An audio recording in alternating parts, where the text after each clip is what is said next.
Hi, welcome back to Meet Mindset. I'm Laura, and I just want to acknowledge that I haven't posted here in a while, and I wanted to make my first video of 2026 touching on that fact that I haven't posted in a while. And it hasn't been because carnivore or ketovore has stopped working. It's because real life sometimes requires a different kind of consistency.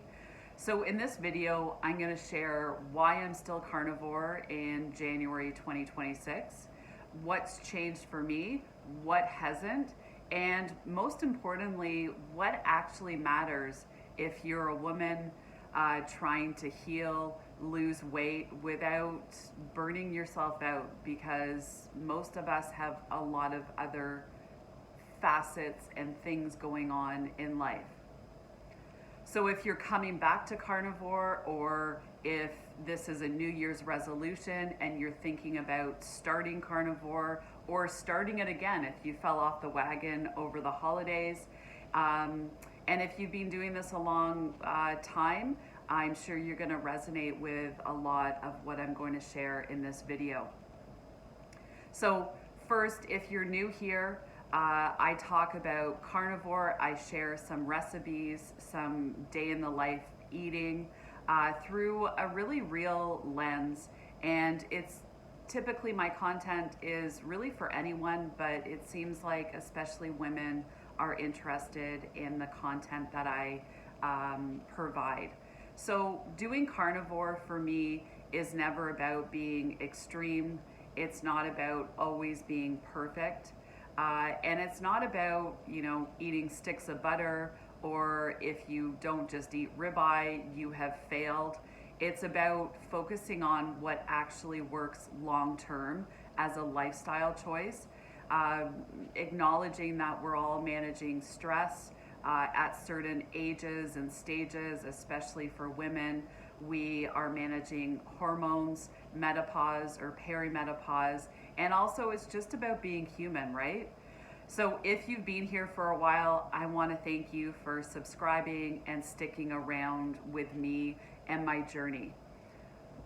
So let's start with the obvious question. Why am I still carnivore? I know I got this question often over the Christmas holiday season. And my most simple answer is it continues to be the only way of eating that's most calm for me. And this is my story. I find it the most calming way of eating for my body. I find staying truly meat based, my hunger is always steady, it's never extreme. It really quiets my cravings and the food noise that many of us struggle with. My number one goal on going carnivore about a year and a half ago was inflammation due to post-traumatic osteoarthritis in my ankle. So it's a manageable way to keep my inflammation in my joints reduced. It stays much more manageable, the pain in my joints and bones. And then also mentally, food stops being the main event of my day, which is really important. I've also seen healing with mental health and overall outlook in life. So none of this is really a change. It's really just the honest reason why I continue in 2026 to stay carnivore. That's the biggest reason why I stay meat based.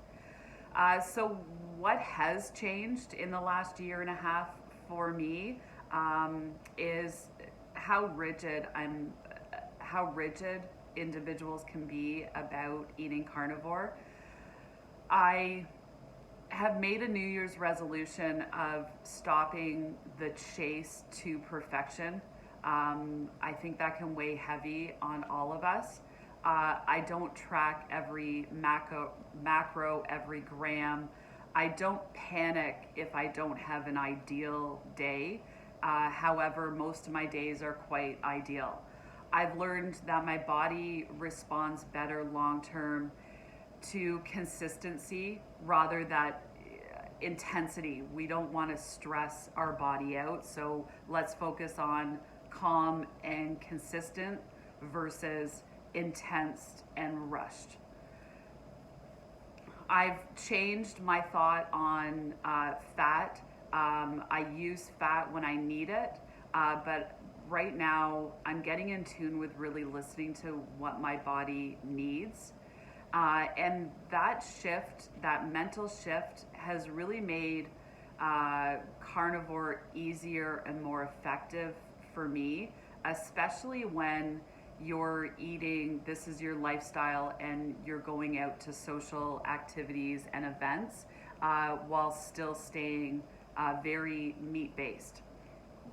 So, what I stopped doing, and this might resonate with all of you, or hopefully some of you, is I stopped trying out. I stopped trying to be over disciplined.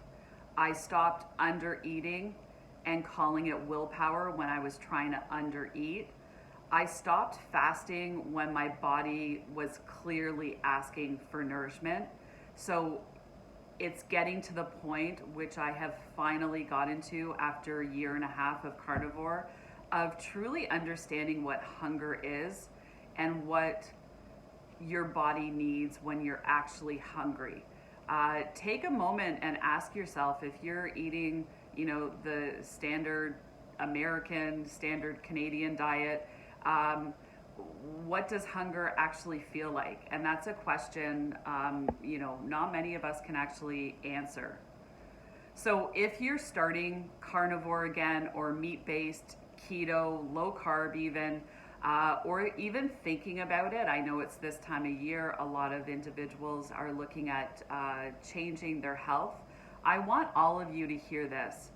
None of us need more rules. We just need to reset. We don't need to challenge ourselves anymore. You don't need a stricter version of yourself. You're okay just the way you are. Just focus on eating your meat first.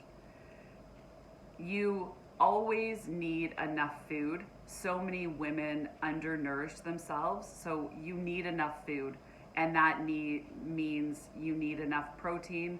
I aim for 30 grams of protein every single meal, and you need enough fat. Our bodies are now being fueled by fat and protein, not sugar and carbs, and you need enough calm in your day, in your life, to be able to embrace this type of lifestyle. I found also that for me, and I'm sure many of you, carnivore works best when it supports your nervous system, not when it becomes another source of pressure. So I want to let all of you know that have subscribed to my channel that this year I'm solely going to be focusing on realistic, real life carnivore, mainly for women, but if you're a male, please enjoy my videos as well. I want to show all of you what I actually eat in a day, how I stay consistent, especially while socializing and living life as we all do, and how to lose weight without hating the process and being so unkind to ourselves. If that sounds like what you're looking for, make sure you like and subscribe to my channel. Let me know in the comments if you're restarting carnivore or meat-based this year, or if you're starting brand new. Any tips in the comments about how you stay consistent day to day over the long haul. I'd love to know where you're at in your own journey. I'd love to connect with more people. And the last thing I'm going to say is that for all of us to remain on carnivore, it's important that we have community. So this is my way to reach out to you as potentially my community. So I'll see you on the next video. I'm planning on posting weekly, and next week I'm hoping to share what I eat in a day. It gets pretty boring, but I'm happy to share exactly what I eat. So like and subscribe. Thanks for watching Meat Mindset. Thanks, everyone. Have a good day.